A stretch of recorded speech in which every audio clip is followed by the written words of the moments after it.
Hello, this is Spring Heel Jack. These are three very interesting swords. Two are LK Chen, one's an Albion Dane. And the reason I put the Albion Dane here was mostly to talk about the Striking Eagle. The Albion Dane has a 2-to-5 hilt-blade ratio, which creates very unique handling characteristics. Also, the way the cotton and silk is set up on this grip, they're the same length, right? This grip's a little longer, are similar to these wire bands here. And the thing is that these have similar dimensions, and this has half the mass. This is the best two-handed sword in terms of handling that I've ever picked up, by a wide margin. It effortlessly flows. Cutting with it for me is very easy. With the Dane too, but the Striking Eagle, you just pick it up and you feel great. And it just flows and cuts, thrusts effortlessly. And that's the white arc is just there because it's there. I didn't want to talk about that. I wanted to talk about the comparisons of these two. Now, this is a wider blade. It's not double fullered, 8-sided like the Striking Eagle is. So this will cut better and thrust better, but this is significantly lighter and does enough damage to be an effective weapon. So right now, this is my favorite sword. My only problem is that this silk does not want to stay on. I might replace this grip wrap with an entirely wire wrap. And I will post some cutting footage of both of these LK Chen swords soon. It might take a bit. I need to get the tatami, and the weather has to be not below freezing so I can cut the tatami mats. But yeah, I really fucking love this sword. I mean, you can even use this one-handed if you want. It's just so agile and perfect. I love it. Oops.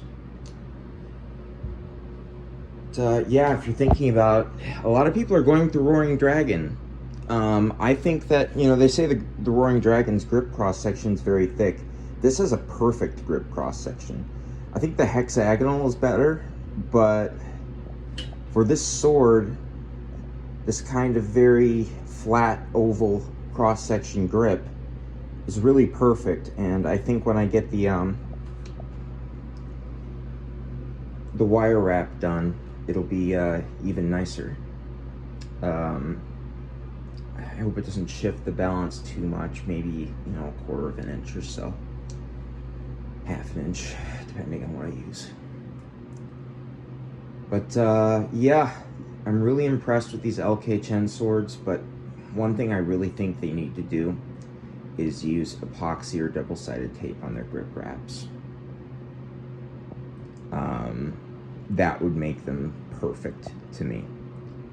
Out of the box, they're not razor sharp, but they're sharp enough to cut through a tatami mat, which is adequate. I mean, razor sharp for me is more for knives.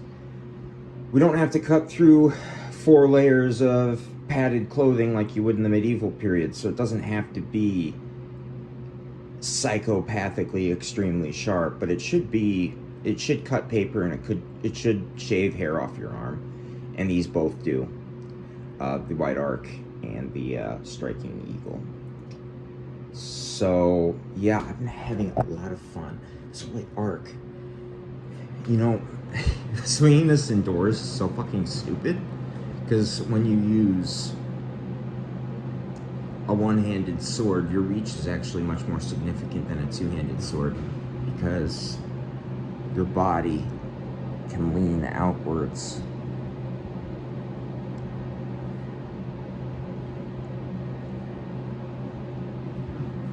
And it gives you more range, which means this thing scraped the ceiling a few times.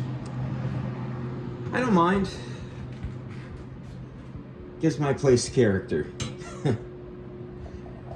But yeah. Put a wire wrap on this. I hope it doesn't ruin it. If it does, well, I guess I'll order another one. But yeah, I'm gonna target the darkwood armory and get a wire wrap on this, kind of make it a, you know, kind of closer to the Dane in terms of grip. Well, that's about it. I don't have the ability to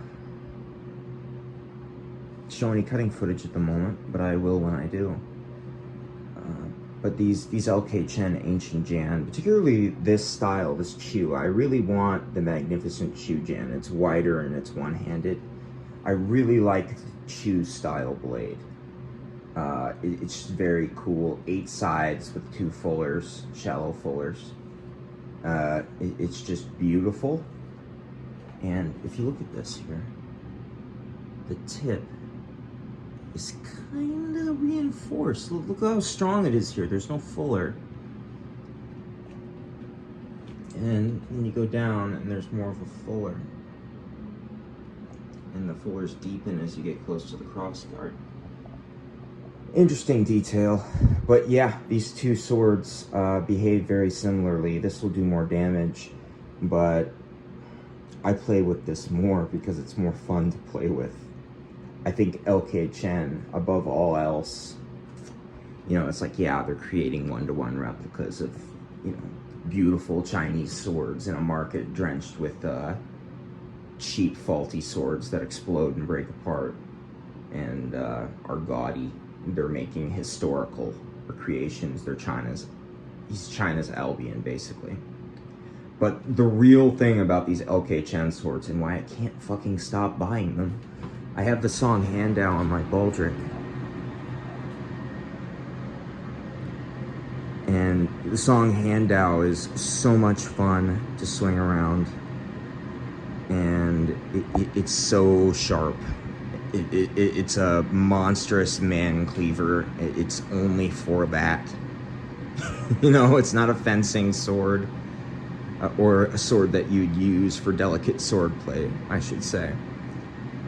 So we get this out of the sheath. No. I'll get it out for you guys.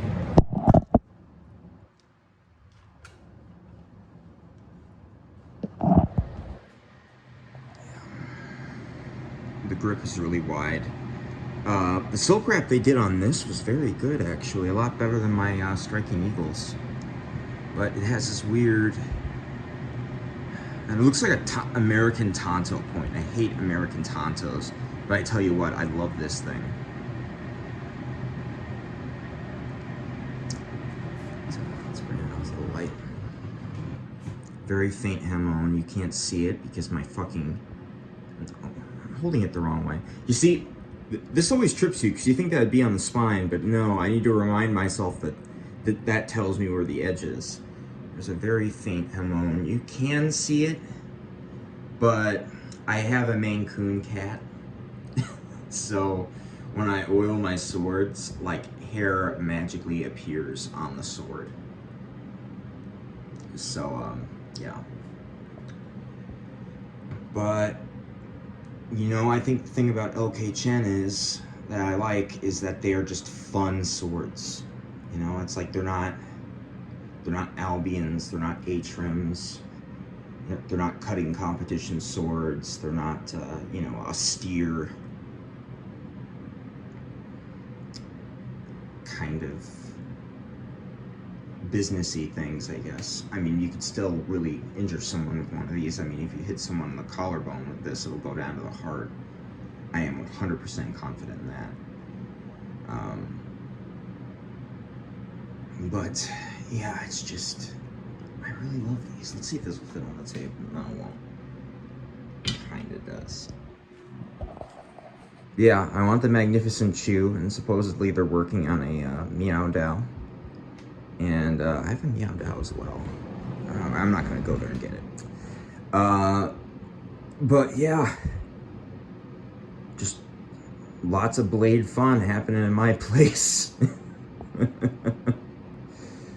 If you're looking into LK Chen's Roaring Dragon, I would steer you towards the Striking Eagle, because I just fell in love with the sword instantly. I like the White Arc and the Song Handao. I like the Song Handao better than the White Arc. It is heavier, but the way it's balanced, handling it is a little more fun than the White Arc, even though the White Arc is still fun to handle. But yeah, LK Chen should really just use some sort of epoxy or double-sided tape with the grip wraps and it'd be perfect. I wouldn't have to worry about it getting undone. Yeah, just a little video talking about my experiences with LK Chen so far. I haven't cut anything with it yet. I was supposed to do some pumpkin cutting, but I had an argument with the people that were gonna host that, because everyone in my life is an asshole. So I didn't get to do any pumpkin cutting, unfortunately. But I am going to get my own tatami mats and find an alternate space to continue my cutting test with all my wacky implements here. But yeah, LK Chen is all about fun, and to me, swords are all about fun, so that's why I like them so much.